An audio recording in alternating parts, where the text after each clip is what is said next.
The thing is that one thing I'd like to talk about is how have you been, just give an example or even theoretically discuss what your system of connecting those two would be, right? So in very structured ways, because I'm sure we all have wonderful conversations, and you said stuff hits the fan.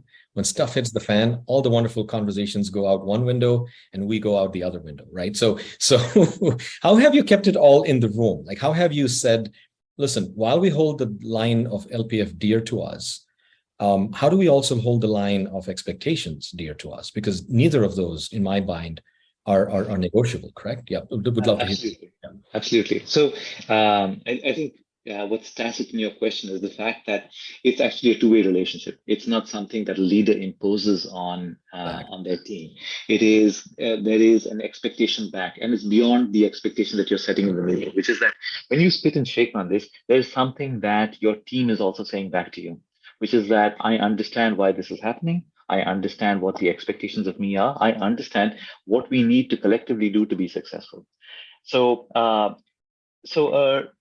I would say that an example of this, if we get down to brass tacks, is um, there was this large project that my organization once needed to win, and we realized that two things would happen. One is um, the customer was basically expecting from us stuff that wasn't exactly in our wheelhouse. We knew that we had to go out and get external help for this.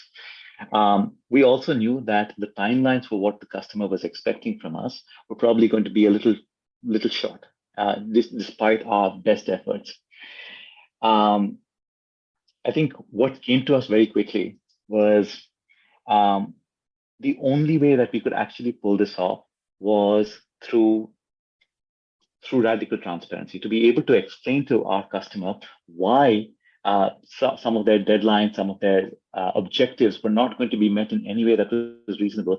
And even though there could have been a way, a facade by which it would have looked like we would have hit those milestones, the customer in the longer term would not be happy. That has immediate and direct percolation into our team, because if the team is actually doing something that is inauthentic and it meets a short-term need, there's going to be pain all around, and it'll come out in different ways. The thing that we ended up having to do, and it actually came from the bottom up. It was members of our team who looked at this and had to have those tough conversations with their managers and then eventually with me as well, to actually take that message and say that, listen, I think we've signed up for more than we can deliver. And we need to be able to take this message back to our customer.